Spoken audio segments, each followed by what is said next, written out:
Hello, ladies and gentlemen, and welcome to the Still Standing Podcast. My name is Dead Action Jones. I'm joined by Joe Zombie. How are you doing today, sir? I am doing all right now that we're finally getting started. Yes. I'm going to worry about any mariachi bands outside your window. Weather and mariachi bands be damned. Let us get this going. Did I just spill coffee? That would make me sad. Did I just spill coffee? Your coffee doesn't deserve that. How would you spill it like that?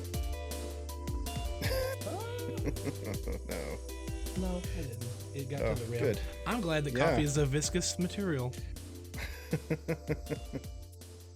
Yeah, we don't want to spill a ocean of coffee onto your desk. No, the only thing on my desk is sweat from my water. Oh, there you go. Yeah, that works. You gotta worry about it then. That works out. It's all good. Anyway, how you been? How you doing? How's your week? How's it going? Tell me. My week has been, exhausting, if I'm being honest. It checks out. I'm on top of everything else I usually have to go through. Of course, I've got a wedding coming up this year, so been having to have emails and talks about all that, and it's one of those things where it's just like, man, I know I've got to do this stuff, but boy, I don't want to. Could just go to the whole courthouse and start singing "I'm getting married in the morning." I could, but nah. You're just like, I'm getting married in the morning. Ding dong, the bells are gonna chime. All the art kids will get that, and no one else will get that reference. No one else will get that reference, but that's fine. It's a good song. Yeah, no. You should go figure out where that's from and go watch it, because it's good. I'm also, I'm kind of looking forward to this game release break that we got coming up for a few weeks. Oh, praise the Lord. Oh, yes, God. Like, it's not like 100% break. There might be a few things that I've looked at that are like smaller games that are coming out that I might want to check out. But as far as like AAA game releases, it's kind of, we got a little bit of a lull, so we don't have to constantly go from week to week, like, oh, I gotta play this, I gotta play that, and I gotta play this. Right. I know that we try to do a good mix of indie and AAA, because you got to talk about the AAA, because they're massive whales that will not be ignored. You have to seek that fish. But also, this current run of AAA the past it's been really good. Oh my God. Good. Holy smokes, man! You're not even. It's joking. not games you want to play just because they're big. It's games you want to play because they're fucking fun. It's been a gun show. It's been like. Both barrels firing, and you're just like, oh my God, I can't handle it. It's just like, it's literally the two things come to mind. The scene from Sabrina where she's being force fed waffles by everybody, or pancakes by everybody, like the episode where she's addicted to waffles because witches can't eat or pancakes, because if they eat them they become addicted and they'll like die. There's that scene that everybody's turned into a meme, or the scene from the Jim Carrey's Grinch, which is one of the greatest pieces of cinema ever, where he's literally like, made this myself. Here, try this. This is not pudding. And he's like, yeah, that's that with AAA games right now. You're just like, please no, please has enough air. Yeah, I'm good. You're like, I want to beat some of these games, please. Yeah, I have actually uninstalled Elden Ring to make room for other games right now. So here's the thing. I will get back to it and I will play it, but there's so much other shit right now, man. I've got to fucking take a. I got to the Fire Giant. I'm not too far from the pinnacle. It's fine, but if you're burning out on a game and you're not having fun with it, rather than slogging through and not having fun anymore, I follow the rule that you should just step away and come back to it. Because I come back to every single one of the Souls games, and I will eventually finish Elden Ring, but I need to work through some of this other catalog before I get to it again. Because, yeah, the end of that game is not as fun as the beginning. The end of that game actually is harder than I've played all the Souls games, beat all the Souls games. Elden Ring's end game, Elden Ring's early game is easier than any other Souls game. Elden Ring's end game is harder than any other Souls game. Like, that's a hell of a statement. It's fucking miserable, and I think the internet will agree with me. Also, Radon got unnerfed. It has its difficult. Yeah, I'm super sad about that. As someone who's going through Journey 2 and fucked up his Ronnie ending, I'm like, I don't want to do this. So does that mean that you just don't have to ever fight Radon if you don't want to? I don't remember. If you I don't think want to do the Ronnie thing, do you just not? Yeah, because I looked on the wiki and it says he's optional, but then my question is, where the fuck? Yeah, how the fuck do you get underground then if you don't? You don't, because if you don't do Ronnie stuff, you don't have to go on it. You don't have to go through all that. Interesting. I don't think you need it for the Frenzied Flame ending either. Sure. Because I think that you have to do all the sewer shit in the city. So that's where you do the Dung Eater storyline. Then that's his ending, because you get the seal from doing his. Okay, cool. Yeah, makes sense. So if I had done Ronnie's ending like I thought I was gonna do, and then I just pressed the wrong button, right? I wouldn't have to deal with Radon anymore, and I'd be like, hey, you can go. He can go. I think Ronnie's ending is actually a blue summoning sigil on the ground. Yeah, there's a summoning thing on the ground.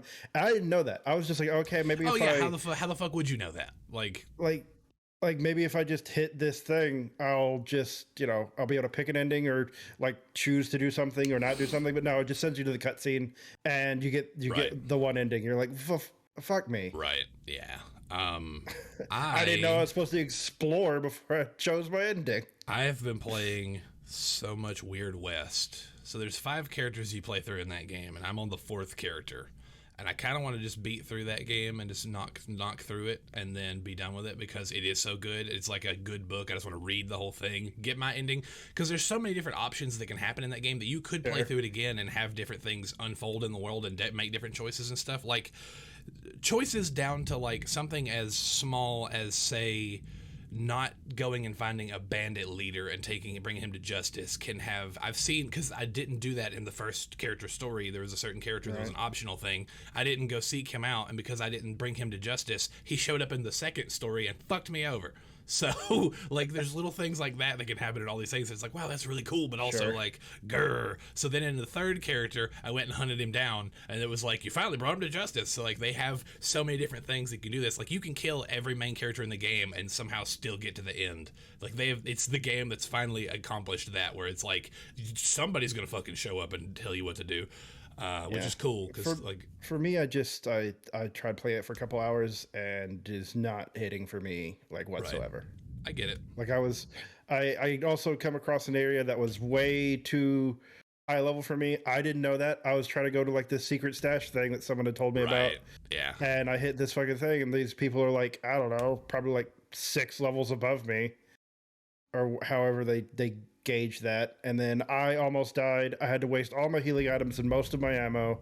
Both my posse members died, and I finally got to the place, and I'm like, well, fuck me. My recommendation in that game is to invest as many of your golden aces into making your posse better as possible, because your posse members are single life only and they die. But if you invest into one of the passives that carries over across all your characters with the golden aces, it increases the damage they do and the amount of max health they have by percentages.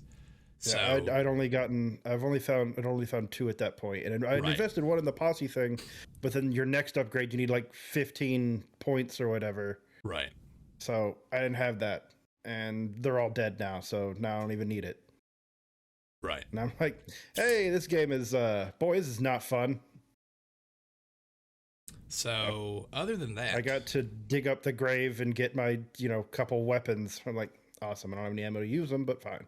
Right. I do like that you can, if you scrap weapons in that game, it gives you ammo. Like, depending on the rarity of the gun, it gives you more ammo and stuff. That game is so good, and the different characters, like, there's such, like, I'm not going to talk about any story stuff, but like, so if you look on their website, you can see what all the 5 characters are you're going to play as. They kind of like keep it like a secret. Like, there's like silhouettes of the characters in the thing, but it's not a secret because they just outright tell you on their website.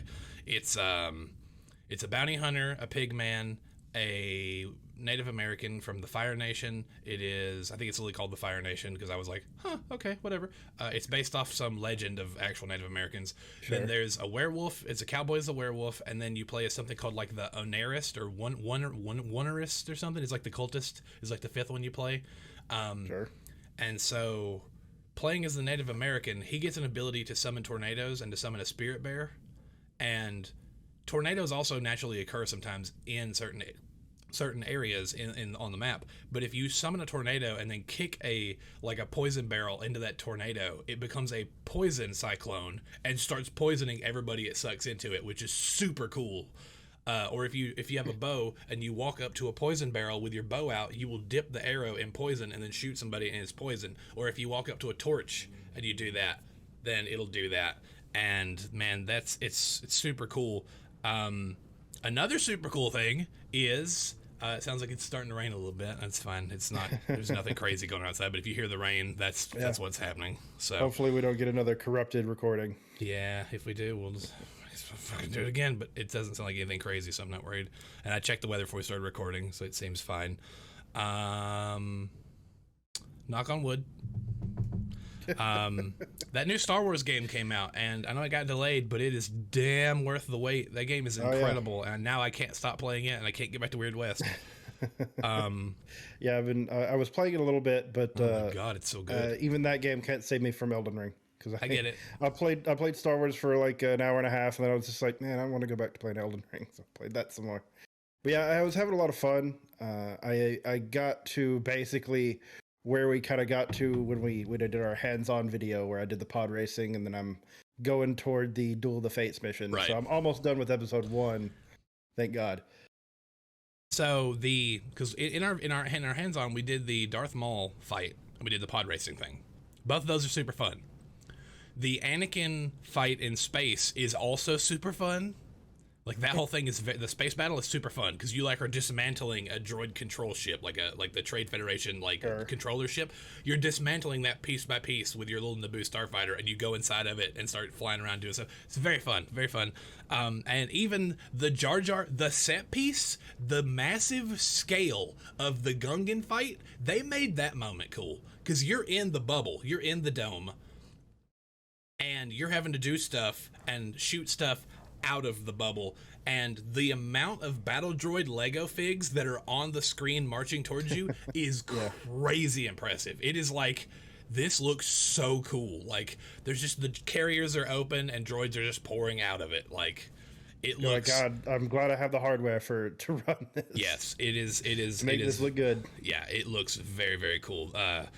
We didn't cover it in the hands-on because I hadn't gotten to it yet. But apparently with the shooting characters, there's even like a cover system where you literally like getting covered, but like Gears of War, and also there's the mumble mode. So like if you want them to not speak, I don't know why you would, because the voice acting is like half of like their voice. But it's like literally the like animated series voice actors for the characters. Like why would you not want to hear that? Some people might want it with like the old school Lego games where it's just mumbling and then it's all the physical slapstick comedy, which of course like, that's what I enjoy about it. Smack, whatever. That's fine. Yeah, I don't know, but. There's like Gears of War cover in this game, and then if your cover gets broken, you can literally grab all the pieces and rebuild it, like put it all back together, which is very cool. Gives you a reason to invest in build speed, I suppose. It's true, yeah, absolutely. And Jedi's can literally, if you're Jedi's, you can literally just hold all the pieces with your mind, with the Force, and then you just sit them, you like swirl them around like a cyclone, and then slap them down, which is cool because you get an additional build speed upgrade you can get for them. That's cool. And then, there's a Porg companion you can unlock in the extras where the mumble mode is, like where all your stud multipliers and stuff are. You can get a Porg who follows you. I love Porgs. You can get a Porg that follows you around, and he like screams and stuns enemies for you. So he like actually helps in combat. It's like an actual useful unlockable. It is useful, but I just don't want to have to deal with a Porg constantly because I hate those things. Sure, I love them, but that's me. I was that guy in the Last Jedi theater, and everyone's like, "Oh, look at the Porgs." I'm like, "Get them out!" Yes, please eat them. Eat all the Porgs. Make them go away. I love them. They're so cute. I want. So apparently, if you get the character pack, then Baby Yoda becomes a companion that you can have follow you around instead of the Porg, which I wonder what he does. I don't know. He probably does Force stuff. Could heal you. He could heal you, or he could like throw stuff. Yeah, I don't know. He's throwing gear shifters at people. He's just like, whack. Whack. He's throwing frogs. Yeah. Something weird. He just starts eating random stuff. Yeah. I've unlocked I've saved all of my things, and I've unlocked the maximum sprint upgrade, and it feels like I've activated Force speed when I start running. It is so satisfying. I'm like, what's I've thought about doing that too, just to get to the just so when I'm in the overworld, it doesn't take forever to get anywhere. You're like, what's that, Coruscant? So good. So satisfying. I think that's all. Oh, yeah, that's all I've been playing. We got other things that I want to play. We'll talk about in the news, but that's all I have been playing. Yeah, I forget what the game's called, but it's like I think it comes out, of course, it comes out in the beginning of May. It's like a side-scroller samurai game. Oh, Road to Matomi or something like that. Something like that. Yeah. Yeah, that game looks. I forget what it is actually called. It's something. It's like Journey to. It's not like 310 to Yuma, but it basically looks a lot like that title. Like that, yeah. It's like that game looks awesome because it looks like a Bushido Blade adventure game. Yeah. Like it literally like the way that because I watched the trailer, the way that game begins is like you're a little kid and this dude walks in and is like this big invading general is like burning down your village and he's like, I'm gonna murder you, and then your master comes in and is like, no, get back, I will defend you, and then he like gets out his sword and then you play as the master and defend against that guy and you fight him and beat him in the tutorial. And then it like jumps to present day, but like the game looks crazy because like there's like parallaxing and like there's like actual like you're like looking through. It's like the old school like camera stuff, right? You're like looking through. You're like looking through windows over people's shoulders and like over baskets of food, and oh man, it looks so good. I forget what that name. I forget what the game is called, but it looks so good, and I'll absolutely play it. That game does look good. And then I guess let's move on to the news with nothing else to talk about. I've still been playing Rune Factory 5. That's still a thing. I still love that game. Just put it out there. Rune Factory 5. I'm uploading videos game. It's true. Yes, it's literally, well, this won't take internet. I'll just play Rune Factory, and I love it. So. One thing that I always appreciate about the Nintendo consoles is you don't have to always be online to play your games. That's true. That's true. What I don't appreciate about them is you can't have a wired connection unless you're willing to fork up money. Yeah, you got to get that OLED screen, my friend. Or you have to buy the like $50 dongle that lets you plug an Ethernet port to your hub, which is not fun. There's a lot of news this week. I know I say that every week, but there's a lot of news this week.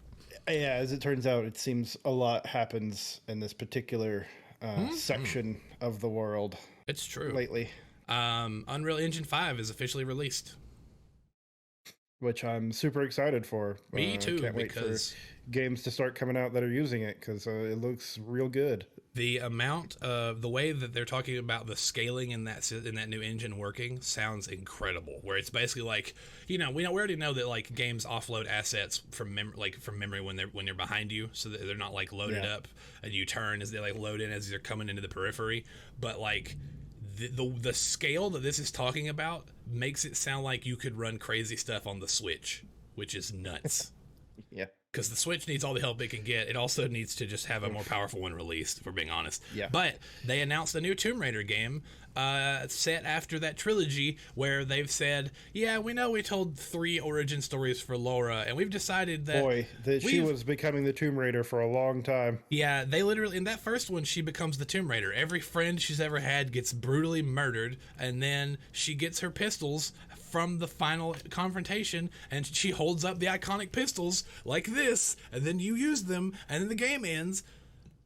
And then there's 2 whole other games that are supposed to be her backstory. There's a second game called Rise of the Tomb Raider. Yes. You're like, wait. She already became Laura in that one, and then in the third one, the third one, you're already in the shadow of the Tomb Raider. Yeah, and in that one, you apparently are like I've not played that one. I've not played Rise either. That's the first one that acknowledges that you're a murderous sociopath stealing from other cultures. It also acknowledges the fact that apparently in the trailer for the game, she starts off the apocalypse.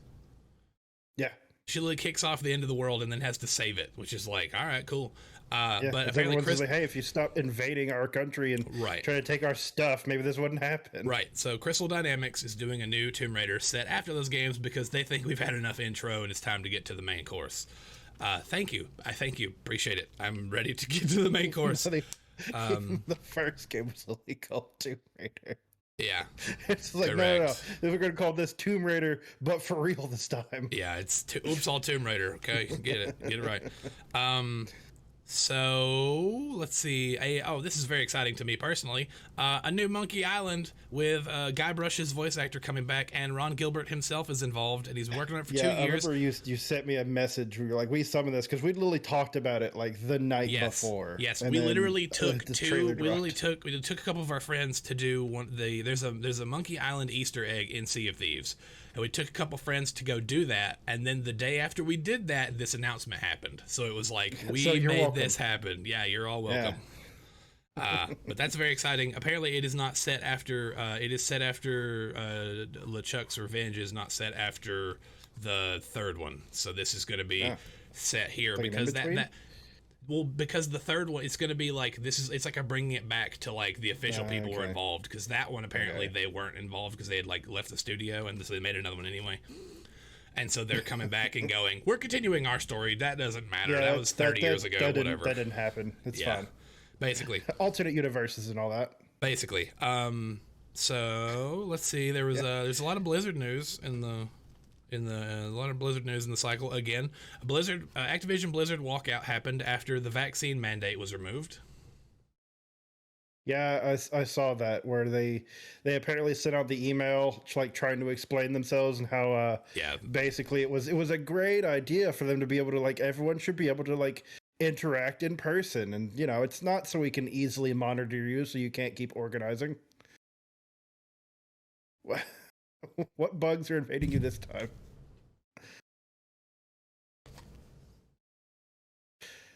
It's not bugs. It's the green screen was being blown. Sorry, I like looked out of the corner. If you can't see it, but right here, there's like some like particling happening because whatever. Sure. It doesn't matter. It looks like twinkling stars to everybody else. It's just me being paranoid. Sorry about that.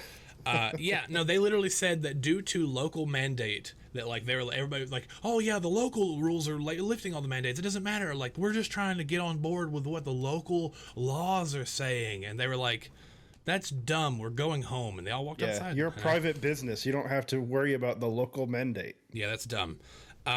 Also, I kind of want to play Overwatch.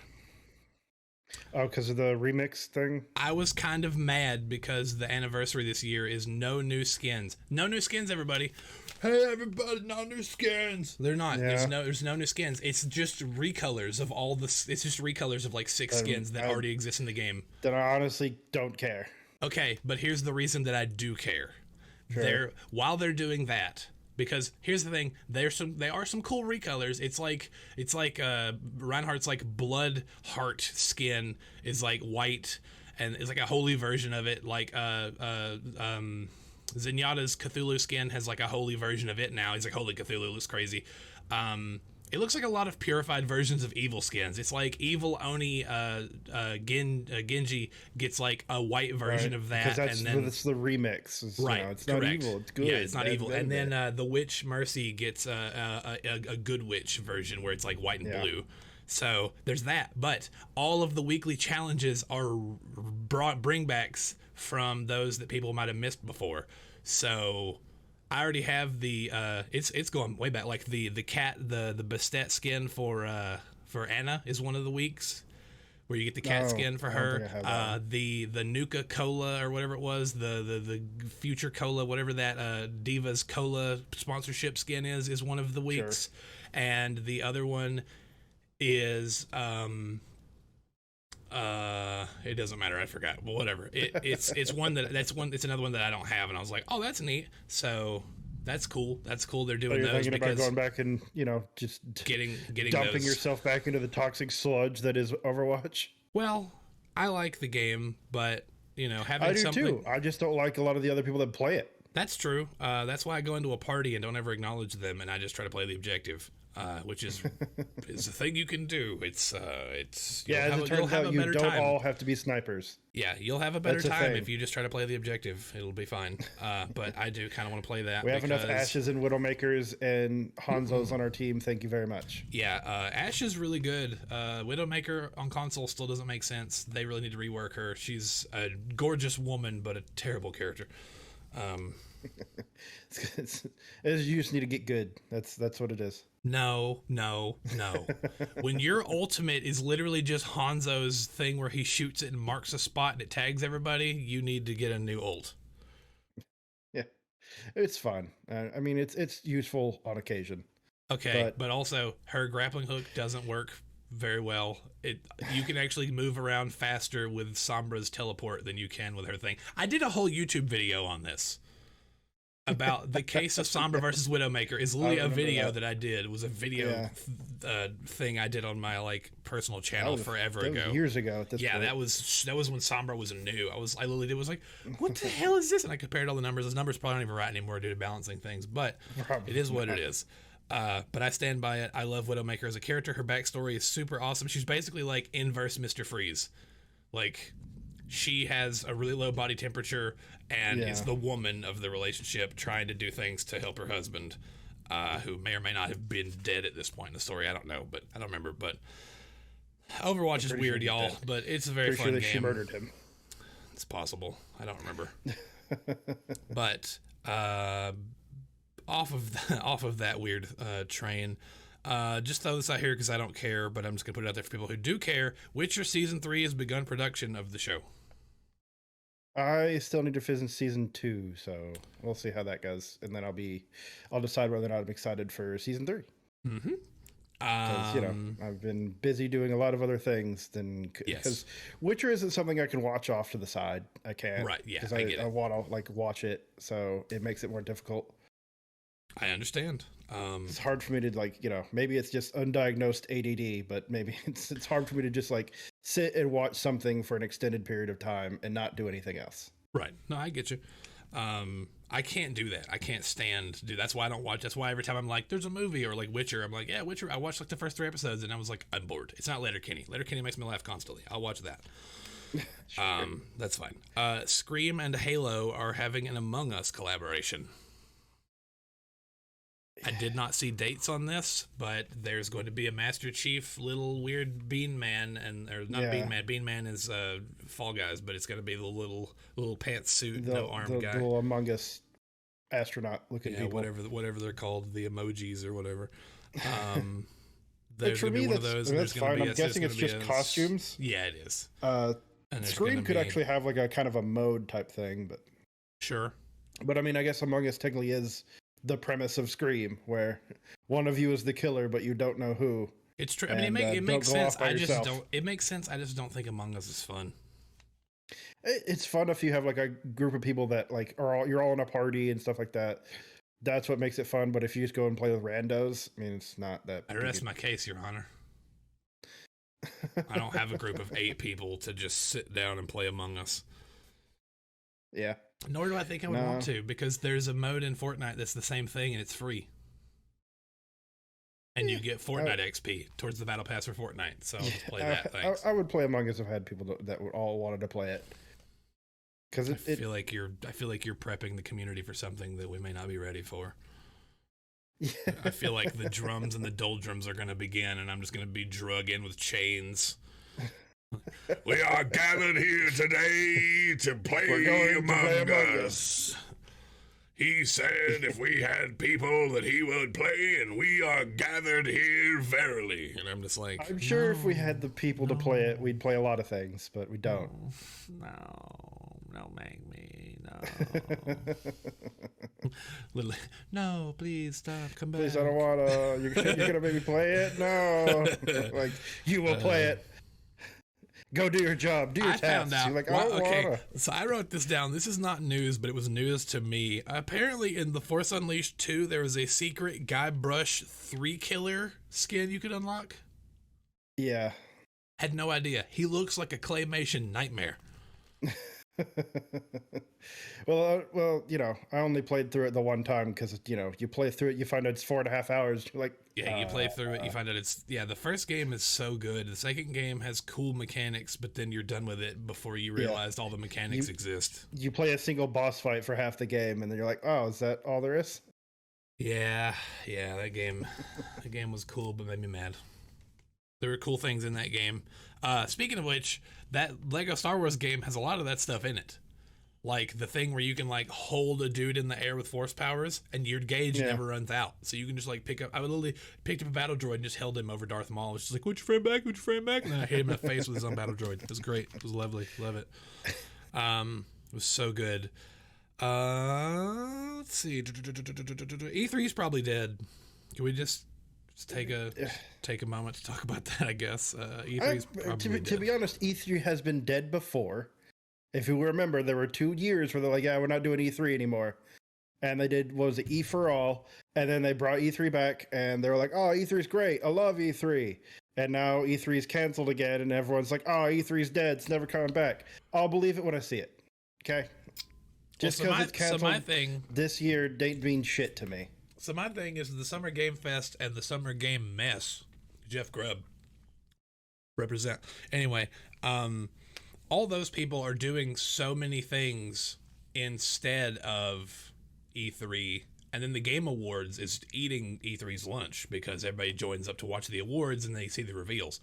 So all those things are doing things from a remote location in a lot of ways that they're digital, and the Nintendo Direct has opened the gates for these devs and these publishers to just do that.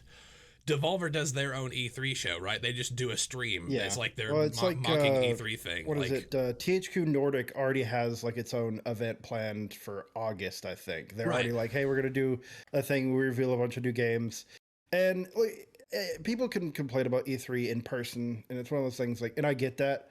I just appreciate that it consolidated a lot of these announcements to like over like 3 days or however many days it ended up being at the end of it. Because sometimes it'd be like, but E3 is 3 days, but we have stuff for like 5 days. Right. And I appreciate like just like we you've got like a week to watch everything and look at everything, and the big news comes out for a while like at that particular time. But instead of it being like, okay, so you've got Xbox's thing this day, PlayStation's this day, Nintendo wants to do their Direct at 6 a.m. this day. It gets, ridiculous after a point when you're trying to watch all this stuff and, collect all the news and comment on it and all that type of stuff. I mean, even at that point, there was a thing where it was, there was a thing where it was like, EA is going to go the day before E3 starts, and then like Microsoft is going to go the morning E3 starts, or like EA is going on Saturday, and then Microsoft is going on Sunday. Nintendo is going to go on Thursday after E3, and E3 is going to happen Monday through Wednesday. So you still ended up having like a 6-day block because they all started trying to get ahead or behind. They were like trying to, at least it was just that 1 week though. It's correct. Not like, I'm not disagreeing. This is that, and that's but it has now gotten to the point where we have like State of Plays. We have Nintendo Directs. We had EA Live, but they've canceled that this year because I guess people wanted to dunk on Greg Miller, so that's why they canceled it. I don't know. But like there was a joke that like whatever. But that's a joke. It's not anything serious. But a lot of that stuff has have no plans to dunk on Greg Miller. I like Greg Miller. Correct. Yeah, absolutely.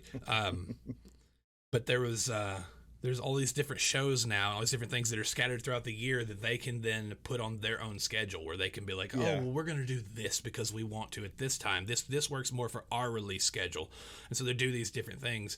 And so E3 doesn't really have a place in the world. And the people who are complaining about the E3 floor experience are probably people who are just like not industry people that are probably just going, who are the people that the floor is supposed to be for.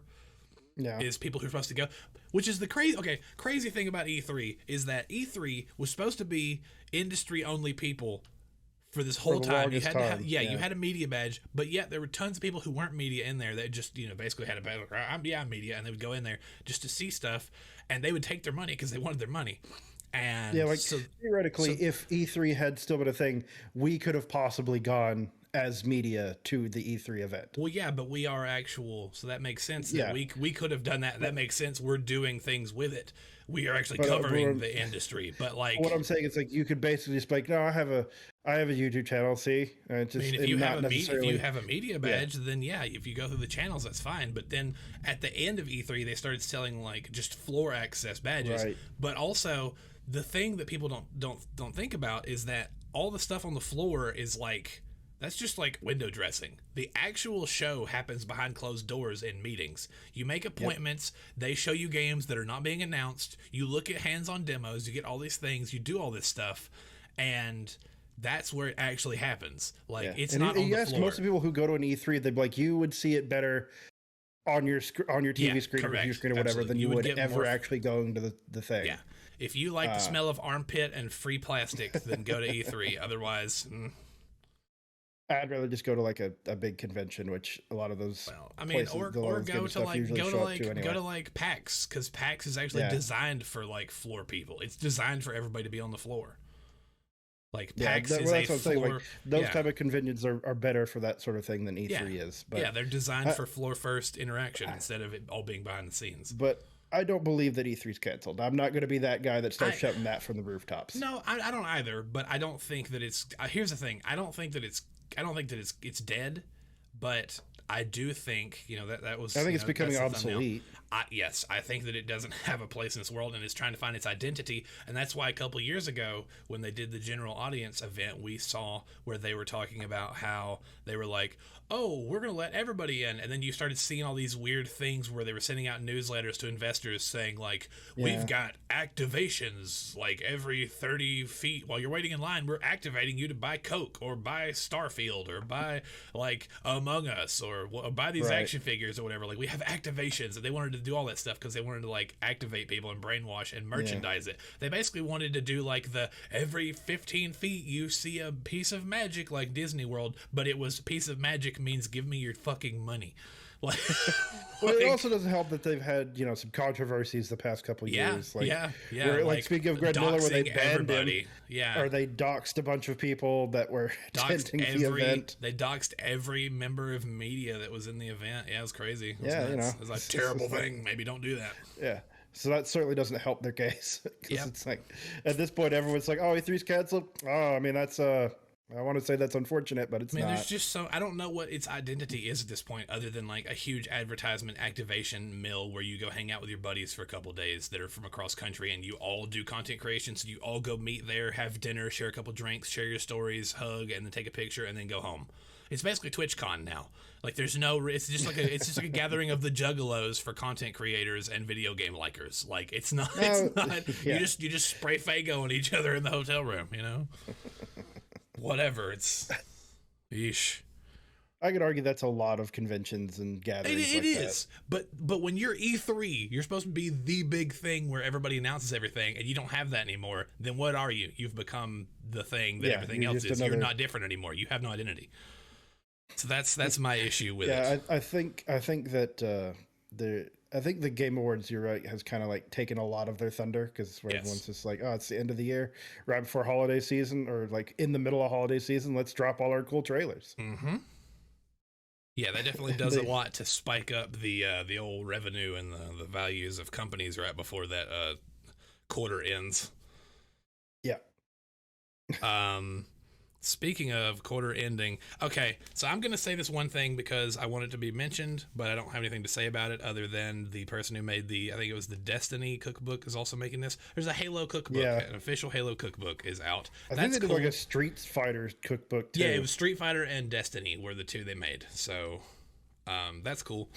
I have the World of Warcraft around here somewhere, which is really awesome, but...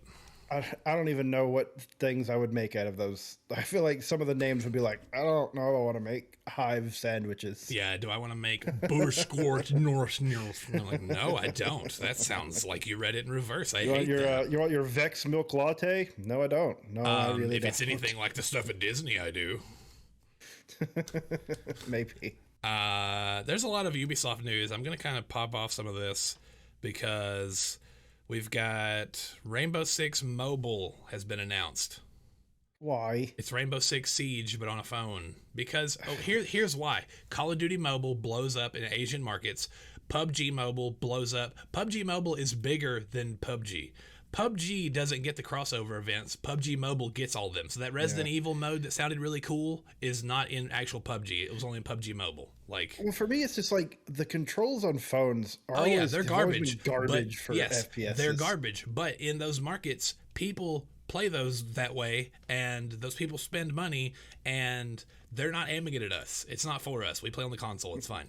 But well, they have attachments and stuff where you can plug a controller basically. But you know what? Are you carrying around? Are you carrying that around? Because I'm not. But it's because everybody over there has a smartphone and not everyone has a console. So that's why they do all these things, so they can get your money there. And so they've announced a trailer for that, and they've announced that there are tests upcoming, but I didn't see any dates for anything. But they're bringing the Rainbow Six Siege experience to phones, and they say the matches will go faster. So whatever that means. I guess it just means, everyone's going to either not be good at the controls or be good at the controls. And the people who are, we're just going to murder everybody. Right. Ghost Recon Breakpoint put out a thing that said they have ended support.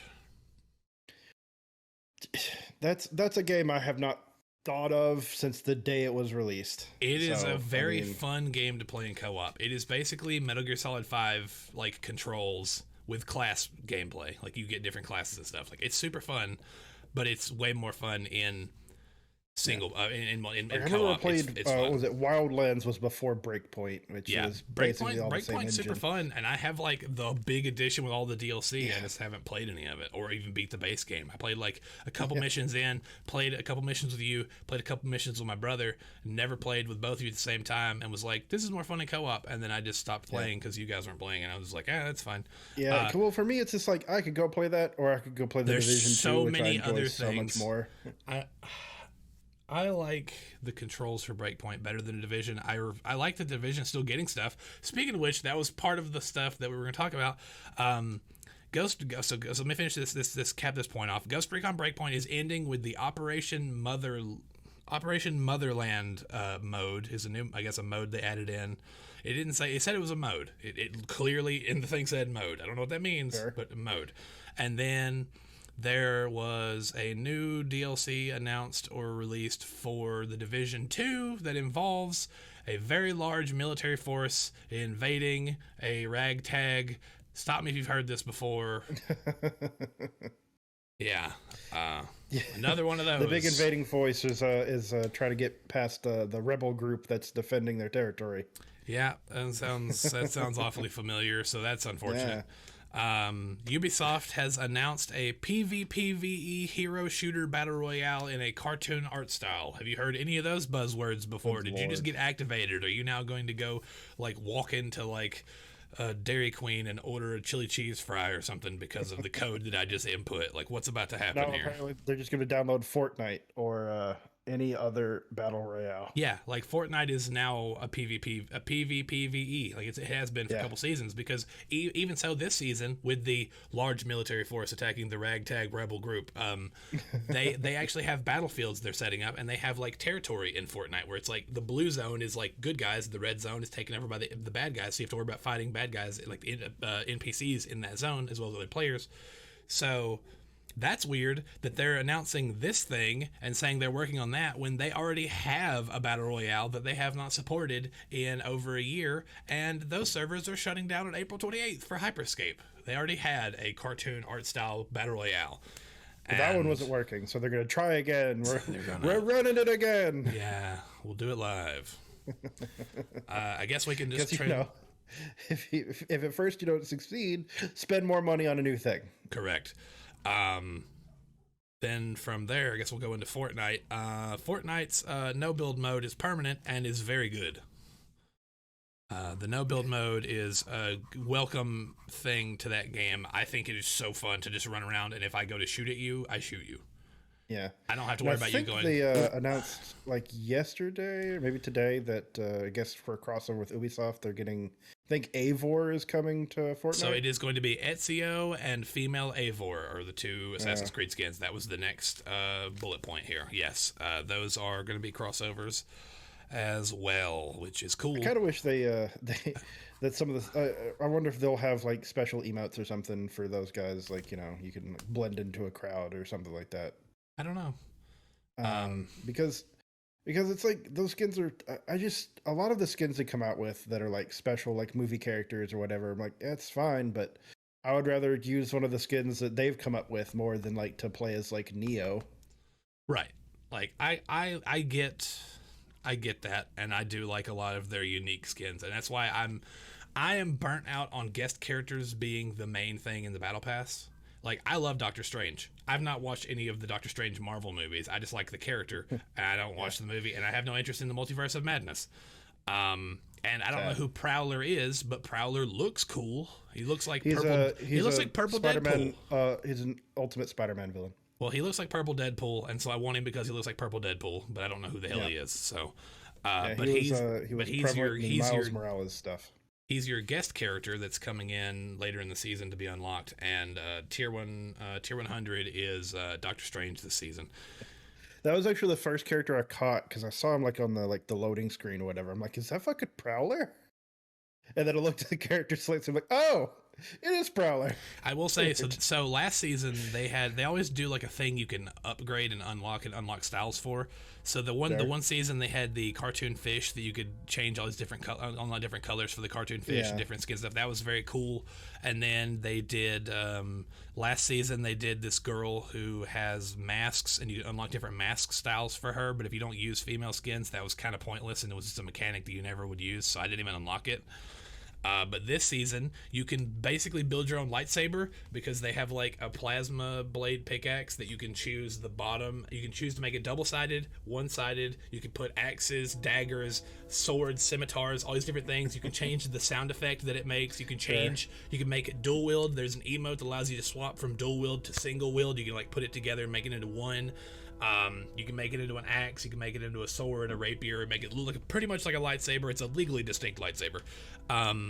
They've got all these different things, different sound effects that sound more or less like a lightsaber. Some things sound more like a vibroblade. They've got all this different stuff, and so I've actually been enjoying unlocking those because I'm working towards because I have like the Kylo Ren skin. You're trying to make something that is just like distinctly yours type of thing. Right, and it's cool because that is a thing that any character can use because there's enough there's enough colors that you can make it match any skin. It's like, I wish I could use the Predator wrist blades as other characters, but I can't. Right, correct.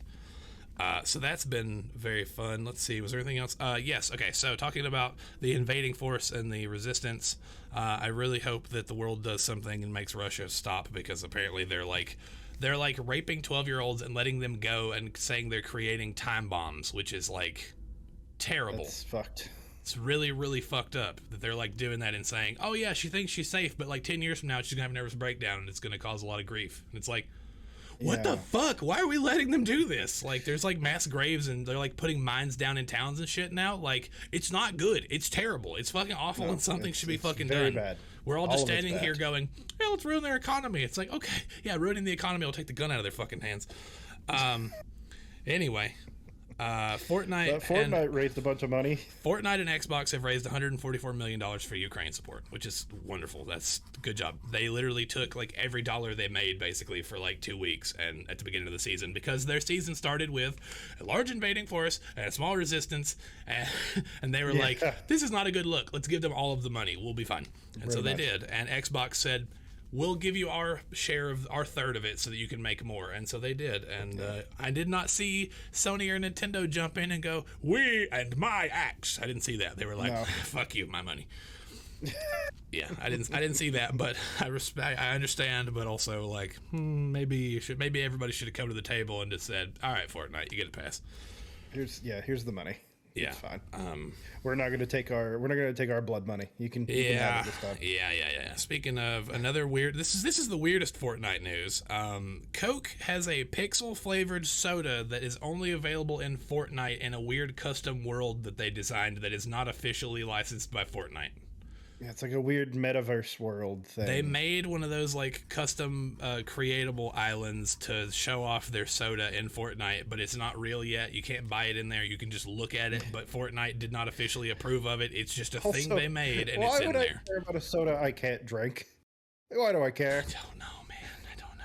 Because it's pixel flavored. They're like promoting it. It's pixel flavored. I don't know what that tastes like, and we haven't reached the point where I have a weird neural interface where I can taste it in the game. So again, why do I care? I'm just gonna put this out here. If you had a weird neural interface where you could taste soda, people would be using that to die and come, piss, and shit before they ever drink a soda. Yes, probably. like soda would be the last thing anybody ever focused on. All the creepy perverts would just be like. I was just making a point. I'm not trying to make it realistic. I know that if it was an actual thing, I'd be like in the chat room and someone's like, "Hey, you want some orange juice?" And I'm like, "No, because I don't feel like drinking piss today. Thank you." Yeah. But like they're just like, wait, please, virtual waitress, my shit cup is empty. I need more for my interface. And they're like, "Why are you drinking shit?" And they're like, "For the memes, baby." Yeah. To make more beans. You're like, fucking gross, nasty. People were a mistake.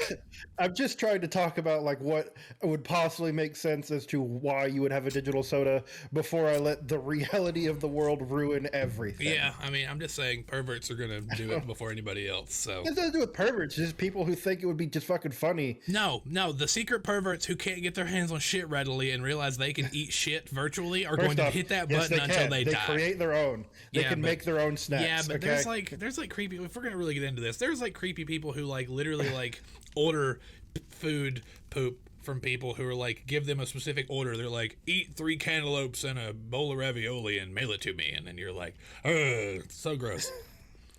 People are fucking disgusting. There's an people are a mistake. Market, so, yeah, people are disgusting. That's the moral of the story. But apparently that soda is going to come out in May. Us as human beings are doomed and we deserve it. That soda will be real in May, and I will try it because the Starlight one was delicious, and I hope that one actually stays around. Because I actually really like that soda. Weird. I like that one. I'm not sure how I feel about Starlight. I like that one a lot. I hope that one stays around. Time, and I'm like, I don't know what to think. Apparently, only my pixel flavor will be Kirby won a Grammy. Yeah, I thought that was weird. Yeah, the YouTube channel, the 8-Bit Big Band, won a Grammy for the Kirby what do you call that when you put stuff together with music? I've forgotten the term. I just woke up. Arrangement? Yes, the arrangement. Thank you. For Meta Knight Returns. So it's actually like bombastic and amazing, and I recommend listening to it. Also, there was a Kotaku article. Jump Up Superstar wasn't even on the list when Mario Odyssey came out, and that's upsetting. Was it not on the list? I thought it. I don't think so. I thought it at least got nominated. Did it not? Crazy. That's nuts. I have to go back and look, but I don't think it was. That's a great song. That song's still great. That game is still great. I keep thinking about deleting my save and starting over a new save on that game and playing through it because I just love that game. Also, if we're talking about songs that deserve Grammys, like just the Elden Ring main menu theme goes hard. If we're talking about songs that deserve Grammys, City Escape deserves a Grammy. Sure. Chemical Plant from Sonic 2 deserves a Grammy because those are the 2 most well-known Sonic songs. That's true. Or what's the song from? Was it Jet Set Radio Future? Which one? I'm trying to remember. Yeah, I couldn't tell you the titles. Was it like the one like the MSG song that's like, I'm making a cake for my son and his wife. I honestly couldn't tell you because it's probably been over a decade since I played that game. They need to re-release that game. Also, sorry to anyone's ears. I hope that that wasn't too loud. Everyone's like, you need to put a low volume warning. Like, hey, you might want to turn it down. Yeah, I'm not doing that. Before we start screeching. No, it's fine. They liked it. They liked Jet Set Radio Future as well. Absolutely. I love that game. That's one of my favorite games of all time, but I have no way to play it because Xbox emulation is not good enough and it's not available digitally anywhere. They should, even if they just release that in Xbox Classics and let me buy that, I would play it. Yeah, I think they're done with all that though. Yeah, but I'm saying for now, Sega needs to make money, and so they need to let me buy that game so that I can play it, because I will play it and I will do everything in it. Also, I had a crush on half the girls in that game. I don't know what the hell it is about the art style, but that art style made me like, ooh, girl. What is happening to my? Oh my god, is this love? What are these feelings that I'm feeling? Yeah, correct. Yeah, it was really weird because there's one of the crews in that game is like Poison Jam, and they all look like weird monsters, but then their leader is like this super hot babe, and you're like, whoa, how you doing, mamacita? Gosh. Anyway, Horny More on video main. game soundtracks deserve Grammys, is what I'm trying to say. Yes, you're saying that Sega alone deserves a Grammy for everything they've ever done, and I think I can respect that. Because don't they own Persona now? Every Persona game deserves a Grammy. That's just true. That's just end of statement. That's just true. Both of the the new Doom remake soundtracks deserve Grammys in the metal category. That's true. Yeah, I don't even like Doom Eternal. I thought that game was bad, but like, yeah. Too much jumping, and I could not get past that fight with the dude with the shield. I gave up. Oh yeah, the dude with the shield on the lowest difficulty was still way too. That fight was too finicky. And we're back. Hi. Oh my god. I literally just sat my notebook down and it hit the button that stopped the recording. So our recording.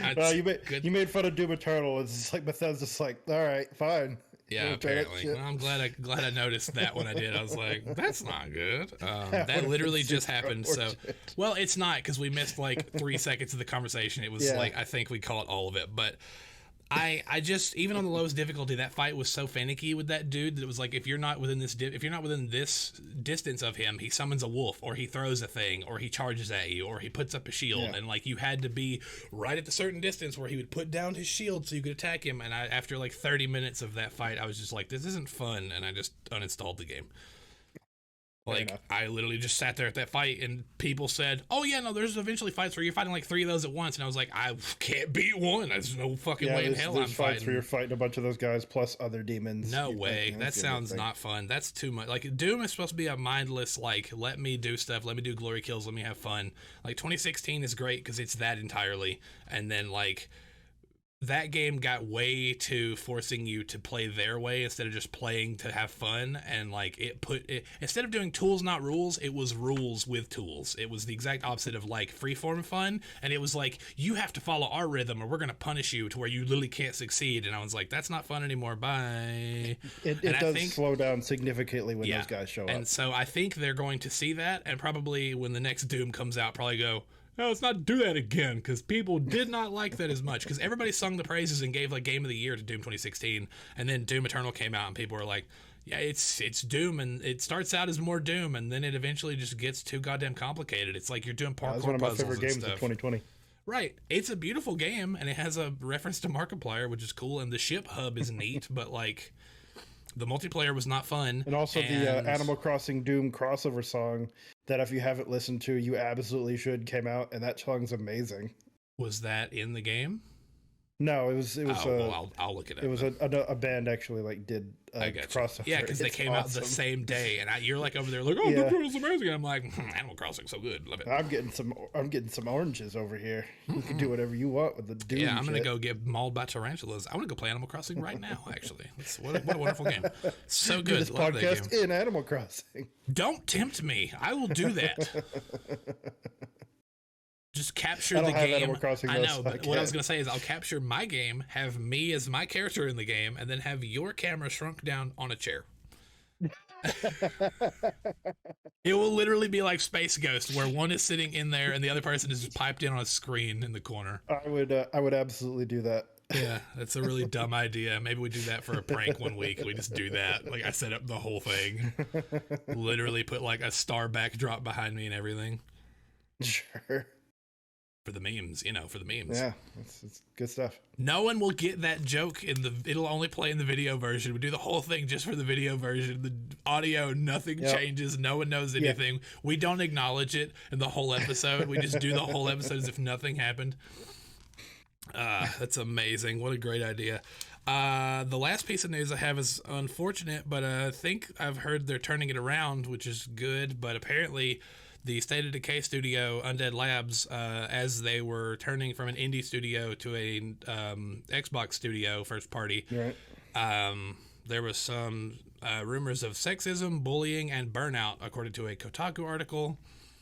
That's unfortunate, but like the head of that studio left. But I think they're supposedly turning it around. Was kind of how that article ended. It was that like they're like Microsoft was like, okay, we let this fester, and we're not doing that anymore. We didn't know this was happening, and now that we know, we're fucking burning. Get the hell out of the church. It is one of those things like people are starting to be like, hey, this stuff's getting called out, so we can't do this anymore. So you guys need to make some changes, or we're gonna make them for you. Yeah, I would really love, because I love that series. It is top 3 of my favorite ongoing series today. I love that series so much. The first game was good, but it was almost like a tutorial demo, I have played both games, and I played them for both. It was really weird. Both I have played for exactly like 2 hours and like 20 minutes. I set it down and I never think about it again. It is not a game that has drawn me in. Right. So I love those games. I think they're incredible. But see, I like the mundane things of like, you're like, give me action, give me fuel, give me fire, give me that with that desire. And I'm like, give me small, give me town, give me a reason to like do the thing. Yeah, give me a town, I build it. I never feel motivated for it. It's just because you have to make you're literally like just trying to survive. It's not anything like flashy or flamboyant. It's like you go kill crazy monsters and then just to go get a bag of frozen pizzas to bring them back so you don't die. That's that game. It's very grounded in that way where it's like, yeah, there's like crazy monsters, but like it's very much like you need gas to power your generator. You need bricks to build your town. You need this so you can repair things when they break. Like you need these things. So it's very grounded in that way. And that's why I like it, because it's more a city builder than it is like a zombie game. It's like about like, because you can eventually wipe out the plague in your zone and then you're just good. It's just regular zombies and stuff because all of the plague is wiped out. And then at that point, they're like, you can stay here in this plague-free zone, or you can New Game Plus, take your favorite people you've leveled up, given all the cool perks to, and move on to another area and play there as well. And so that is fun, and I do like that because every map is so distinct. But to me, the whole building up the community and having this community that's like, we have power, we have electricity, we have all this, because all those things are rare. They're not like things you get. Like, I would rather have a electrician or a plumber than a 3-star general, because anybody can learn to shoot a fucking gun. Not everybody can make a fucking latrine. Like, give me somebody who can give me free electricity, okay? Somebody who can build me. All right. If you can give me a solar relay, I love you. You're my favorite, so I will always pick you over anybody else. If someone can make me a medicine garden, I love you too. Whoever, if I get a doctor and electrician, I'm picking those 2 as my starts, and they're never leaving the town. I'm sending out whoever the 3rd person is until I get a 4th, and he is the work monkey, and he will go out and do everything. He will be the one who builds this town and eventually becomes the leader because I'm leveling him up, and whatever his ambition is what it is because he's earned it. And once he becomes leader, I retire him and don't send him out anymore and only send him on the leadership missions. Like, I have this whole way I play that's fair because it's like, that's how I would play out the zombie apocalypse. If you're the dude who's doing every fucking thing, then you're the leader. If you're making sure everybody's not dying. For me, I think if I had less options for this type of, for like other games to play, I would be more apt to play stuff like that. Right. But it's just like, I could play State of Decay, or I could go play, Elden Ring, or, Star Wars, or Tiny Tina's. And these are all things that I have motivation to play because there's stuff happening that's interesting, and not just like, hey, I went down the road in my car and like a tank zombie like knocked it off the road and I killed it and then I got some sandwiches. It's like, I get it. I think that would be a prime series for us to do a co-op thing in, because we could actually... it would be you being excited, me bitching the whole time. I don't care, because we both bring different things, and I know how to play the game. I know how it works. I'm the veteran in this, and so I'm basically like helping get you through as we build this community, and you're like, oh my god, blah, blah, blah, blah, blah, which is, that's you. That's you anyway. It's fine. It's normal. It's nothing changed. Nothing has changed there. And I'm like, this is a wonderful time. I'm having a great time. You're trying to present me in a light that is not necessarily true. I don't appreciate this cherry picking. Yeah, let's put him in situations where he's probably not going to be enjoying it, and then be like, "Oh, that's just how he acts all the time." Like, that is not true, sir. Prove me wrong. I will not appreciate this character assassination. Prove me wrong. Hey, put me in like Elden Ring, put me in Tiny Tina's, I don't know, put me in like, Grand Theft Auto Online. I wasn't complaining then. We were just driving in a car. Look, if you want to play Grand Theft Auto Online, we'll do some kind of, we could do some kind of content with that too. Do some heist stories or something. That could be fun. But we've talked, we keep talking about it, and maybe at some point we will. Like you helping with my first like Stardew experience, because that is a game that I have just avoided like the plague. Yes. And everyone loves it. Everyone's like, it's amazing. Just farm to these lo-fi beats and everything's great and all these characters. And I'm like, but I don't want to do the main part of the game. Right. That's the thing, right? Is like, you can go if you don't want to do the farming stuff, you could literally go do fishing. You could go into the mine. You could literally go spend time in the mine every day, fighting the monsters. All that's not the problem.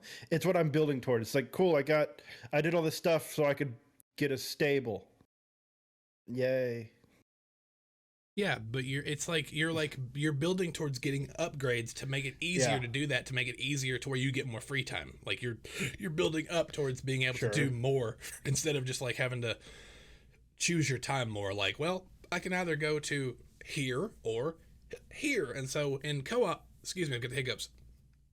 In co-op, you're splitting that workload, and so you can do more. So because like I don't mind that sort of stuff. Like in Monster Hunter, I love doing that stuff because it was building toward me getting like cool weapons and stuff to go fight monsters. And like Stardew Valley and like State of Decay and all that type of stuff. I guess State of Decay, it's a bit more like you can actually go fight the more exotic shit. Eventually. You also are working towards getting way better weapons and upgrading those and doing all the things but with you just Stardew Valley, said. it's just like, hey, we're gonna build up this community center, or if you're doing the other playthrough, we're gonna build up Joja Mart. Which is also giving you better weapons and better upgrades and better gear. You have a gear system in that game. You get better weapons. You do all that stuff. The things that I'm going toward just aren't like they don't hit that button for me. I mean, it's not really about the getting the gear. The getting the gear is the thing that enables you to do more of the thing. Like it's basically about like watching the numbers go up and chilling out. Like it's a very non-stressful like, let's just make the numbers go up. It's gonna be good. And then you have it happen and you're like, oh, put it in my veins.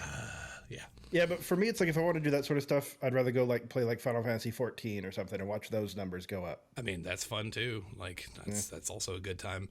I love that game. I just haven't had time to play that game lately because there's so much other stuff I've been playing. Yeah, I actually missed the farm stuff in when World of Warcraft was it Mists of Pandaria came out. I loved that I got a farm in that and doing all that stuff to like turn in stuff and like making friends with it, because it was basically like Stardew Valley in World of Warcraft. Well, but at the same time, I was doing that because it gave me stuff for the World of Warcraft character that I had been playing for years at that point. Well, let me surprise you with two things from Final Fantasy 14.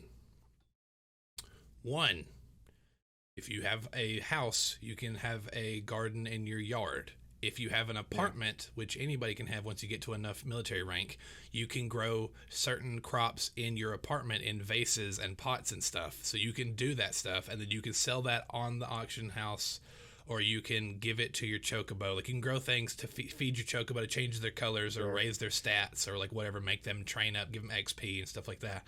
Or in an upcoming patch, they're adding something called the Sky Sanctuary that is going to be Stardew Valley in Final Fantasy XIV.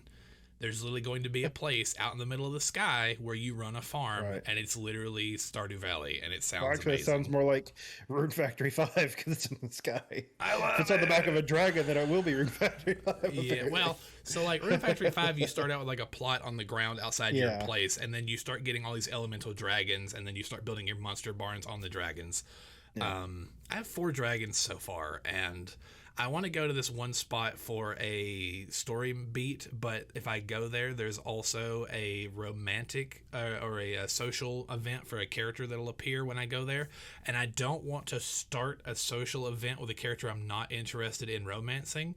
because right now, because I'm like 2 stars or 2 hearts with every person in town, so every single one of these people has an event, and so I'm avoiding these buildings after like 8 a.m. because their events markers are on the screen, and I'm like, if I go there, I'm gonna have to do this like 3-part quest to like get closer to them and learn more about them, and I don't give a shit because I want to marry the florist, and they should recognize that if everybody else is at 2 stars and the florist is at 8 stars, maybe I want to marry the florist. But no. Well, can you do the social events without romancing them, or is that like all that it leads to? No, yeah, you can. I mean, yes, you absolutely can do that, but then you can't, when you lock into a quest chain for one of them, you have to then see that particular step of their quest chain through. So if it's like, if you go in there and it's like, oh, we're going to pick flowers, blah, blah, blah, blah, blah, blah, then if you get that, you then have to go pick those flowers to do that, because then you can't do any other social quest chain until you finished that step. And once you finish those steps to get that like 2-star heart event done, then all the other ones will reappear, and then you can do that. So I can't do any of the florist events that I unlock up to marriage until I've done the one that I accidentally walked into walking into the park. So I'm just trying to marry the florist, and before you do anything else. Yeah, and then whatever. So then I don't have to worry about all this garbage anymore. I'm just like, get it out of my face. Stop trying to love me. Go away. Like, why do you like me so much? Get me away from me. Correct. Yeah, it's like, because it's like every time I need to go somewhere, it's always Cecil, and I'm like, you're the worst. Like, I literally went into like, I had to go into like the place where you pick up missions as a ranger, and Cecil was in, his event was in there. And so the way that I ended up doing it to avoid Cecil was I went in there before the event activated, stood on the far side of the room because the doorway was where the trigger for the event was, stood in there for hours not doing anything until my ranger leader went to her desk, and then walked over to her, talked to her, and then got my mission, and then fast traveled out. So I didn't have to go out the door because I didn't want to have anything to do with Cecil. And then when I went to go turn it in, I forgot about it and ran in right into the trigger where Cecil's event was. And then I got an event where like the ranger leader is like, Cecil keeps asking me for a mission to do. Yeah, we have an emergency fire drill. We should go get a signature from everybody in town. And so Cecil goes, okay, I'm going to go get a signature from all the women because I like ladies. You go get a signature from all the dudes. And I'm like, why is this a romance quest for me to romance you, but you're going to get, I'm a dude. Yeah. This is weird, Cecil. What are you doing? I don't like dudes, but also I might want to fuck you eventually. Yeah, you're like, what is happening, Cecil? What are you doing? And so then you go get all the stuff. Mind. You opened his eyes to other possibilities. Sure. Yeah, if I was going to experiment with any dude in that game, it would be the super muscular wolf dude, because everyone else looks like they're 5. You're and like, then there's give that me guy. Wolf Daddy. Yeah, I don't want Cecil. Yeah, Wolf Daddy runs a fucking hot tub in. Like, let me go hang out with Wolf Daddy. But no, the florist has my eye, and it'll not be Cecil. Yeah. But you do the whole quest, and then Cecil forgets what he was doing, and so he didn't get a single signature the whole time. So you have to literally go on this quest and go talk to every dude in town and get their signature and do a cutscene for the fire drill, which is fine if you're interested in Cecil. But I wasn't. I don't give a shit about Cecil. He's my least favorite person in the whole town. So I did this whole thing, and then I get back. So it literally felt like you did it all for nothing. Yes, because Cecil's like, oh, that's what I was doing? I forgot. Dang, I'll be right back. And he runs off, and the ranger leader is like, Cecil, you're so stupid. And I'm just like, ooh, well, Cecil, you wasted my time. Yeah, I got my half. Does that count for something? At least I have these. And they're like, nah, don't need those. And you're like, ugh. So yeah, anyway, the Stardew Valley things are, you know, everybody has those things, but Stardew Valleys are like, you show up, an event plays out, and then you're done. It is interesting in Rune Factory 5 that they've started doing quest chains for each step to where it actually feels like you're doing, like, it's more involved. Like, it's not just like you show up and they're like, I love you more. It's like you show up and it's like you do a thing with them. You go on a little mini adventure with them. And then because of that, you've grown closer. Unless it's Cecil, in which case I don't like Cecil. I don't want anything to do with Cecil. I hate Cecil. You're like, you've grown closer to Cecil. You're like, great. Awesome. Great. I've grown closer to the sun. Wonderful. Yes. Burn me. Ugh. I love being miserable. Keep doing it. Yeah, that is how that feels. I do love the idea of like you just like skirting on the edge of a wall because you don't want to like trigger the guy who's like looking for you. Not a joke. He's looking that way out the door, and I'm like behind him, like and then I walk in and I'm like, nah. no. It's like, boing. I'm like, ¿por qué? I cry. Leave me alone, Cecil. Music playing, then it does the record scratch. It's like, God damn it. Leave me alone, Cecil. I hate you. Yeah, I don't like. If you haven't gathered from this, I don't like Cecil. I don't think he's interesting. He's an annoying character. He's not fun. Every other character is interesting. There's always those characters that we don't like in a game. Yeah, every other character is very interesting, and I'm like, oh, you're cool. Oh, you're cool. Like the other character that like I don't think is he's cool. He's cool designed, but he's annoying. He's like a pretentious character. He is like a magician, but he has a god complex. But he like it's not that he like thinks he is a god. He thinks he is God. He refers to himself as God. He's like, I am God, but I have amnesia. But watch this. I can do this. And he takes a rock and then goes, and it disappears. And you're like, that's a magic trick. That's cool. And it's in my pocket. Yeah, okay, here's your rock back. And you hand it to him. And he's like, yeah, but I'm God. And you're like, yeah, you're not, I made it do that because I could alter the metaphysical universe because I am God. You're like, that's just some sleight of hand bullshit, man. Or you're God. The fact that magic exists in this universe. Right. Oh, you're God. I'm more into non-Euclidean babes. Sorry, God. Yeah, I saw where they're was it Akabaka's doing like signed prints for Sucker for Love. There's 2 Lynetta ones. Yeah. One of the Lynetta ones is like just like a pinup of Lynetta, and then there's one that's like the like cover movie poster of Lynetta that I really like the pink one that has like the like her sleeping and like the dreaming and the whole thing while she's like that one's awesome.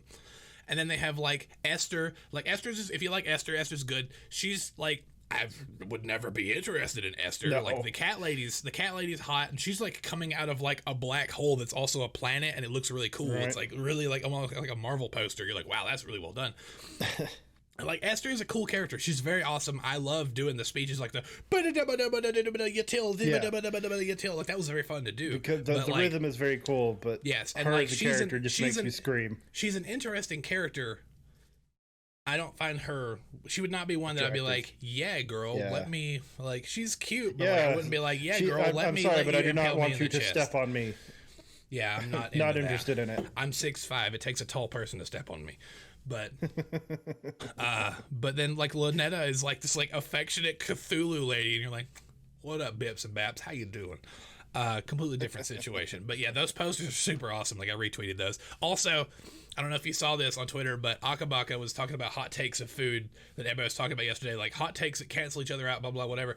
And I saw you eating pizza with chocolate. Yeah, Akabaka said that pizza with chocolate on it is the same as French fries with a milkshake.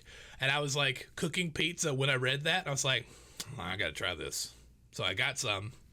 And I recorded myself eating it. And then Akabaka was like, you a legend for trying that. And I was like, you a legend for telling me about it. It was like literally like the... like, you son of a bitch, I'm in. yeah. It was a pure moment on Twitter. Social media is fun sometimes, turns out. Also, that was pretty good. I'll tell you. I didn't really go into the tasting notes of it, but like the salty and the spice from the pizza with the sweet and like the mellow of like that like chocolate syrup like actually went pretty well. It was like a pretty full. It made it like salty. It like basically made salty and spicy chocolate. Like why people like pineapple on pizza. Yeah, sure. Right, yeah, it's like spicy and sweet, right? But like it was a lot more muted sweet. It was like, you know, because it's like chocolate syrup. It's not like anything crazy, but yeah, it was good. I would not go into a restaurant and order it unless I was trying to fuck with people, but like I would eat it again on a mini pizza. Like if I cook another one of those, I'd be like, oh yeah, all right, maybe I want one of those every now and then, because like I now have that like locked away as like a memory that I'm like, that was pretty good. Like you have like a craving for like a dessert pizza, and you're like, well, I can just put some chocolate on this pepperoni. I could just put chocolate on this pepperoni. It'd be fine. Yeah. Speaking of weird cooking stuff, I mean, this wasn't weird, but I don't know if you saw the burgers I cooked last night. But those things were good. No. Oh my god, I cooked turkey burgers, but I cooked like an entire like pound of bacon to like put in the fridge and like use over time over the next couple days. So I cooked like this big packet of bacon, and then in the well, like I like push it off to the side because like the way my skillet sits on the eye, it's so big it like tilts, so the like the fat goes to one end, and so I put all the bacon in there and just let it cook in the well of the fat, and then I cooked the turkey in the bacon fat. Oh God Almighty, it was so good, and I just ate it on lettuce buns because I'm just like I was like I'm eating some really shitty stuff. I should probably not eat bread too, so I ate it on lettuce, and I got the flavor. Try to get it a little bit better. Yeah, it's like turkey and burger. Lettuce. It's not terrible, but then you got the bacon, and then they kind of just. It took it up a little bit, but that's like the first time I've had bacon in like 3 years, so I don't feel too bad about it. I genuinely avoid bacon because, one, I know bacon is very good, but bacon is also just like one of those things. It's like horrible for you. So it's like, it's like, okay, well, you know, I like to dabble in scotch every now and then. If I don't eat bacon, I could still dabble in scotch and just not have bacon. I'd rather have the scotch than the bacon. It's a balancing act. You gotta have one and not the other. Correct. I'm spinning plates, and the bacon one, I just kind of went, I don't have to spin this anymore. So yeah. Anyway, those were very good though. But we have been going on. I think we'll wrap it up. Do you have anything else to say? Because we're about to average time, but the timer does look really funny to me because I'm like 20 minutes because I hit the stopper on that moment, which won't affect the podcast for them anyways. I'll just splice it together. But I think I'm good at this point. Okay, yeah, I don't have anything to say other than we've got a lot of stuff planned. We've got a lot of stuff we want to do. We have a ton of stuff in the old mine that we're working on, the old workshop that we're like working on getting going. We're still doing Inscription. We're getting pretty close to finishing that one. We are doing Bug Snacks, which is just getting so good. Oh my God, that game just keeps getting better, and I just want to play more Bug Snacks. Like, I'm afraid we're gonna finish it, and then the expansion's gonna come out the week after. Our friendship is being affected by your friendship with Beffica. Oh, Beffica's great. I need to go give Beffica something. Gramble. I can't stand for it. He's a corn cob. That man did nothing to you. He's a corn cob. I can't help it. I need to give Beffica something other than a hot dog because she just looks like a walking nightmare, and I can't handle it. It's rough looking. We've got a lot of stuff we're trying out because we did a video last Saturday. Was Tiny Tina's? Yes, or was it the week before? Yeah, it's last Saturday. But we did that, and that video popped off because a lot of people don't upload on Saturdays and Sundays. So we're gonna try doing Saturday and Sunday releases as well because it just adds It adds a little bit of time to our recording schedule. But if it makes you guys happy and it gets views, then sure, yes, we'll do that. So we're gonna try that, see how that goes. So. Don't expect content to stop any day of the week, I guess is what I'm saying, which sounds crazy, but also we do it as we do it. Yeah. We're not doing it live, so unless we feel like we're killing ourselves, then it might stop. Yeah, which 2 hours is not killing me, so I'll be fine. But thank you so much for watching. We've kind of spilled a little bit of the kayfabe and a little bit of things we've been talking about. Our grand discussion was kind of E3, and it kind of just popped up naturally in the middle.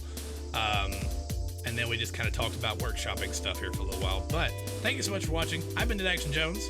And I've been Joe Zombie. We are still standing. Like I said, we're doing videos 7 days a week at the moment. And we have a podcast on Apple and SoundCloud. And you can see us on Twitter. And look forward to more stuff as it happens. Until then, thank you for watching. I love your face. I hope you have a great day. And we'll see you soon.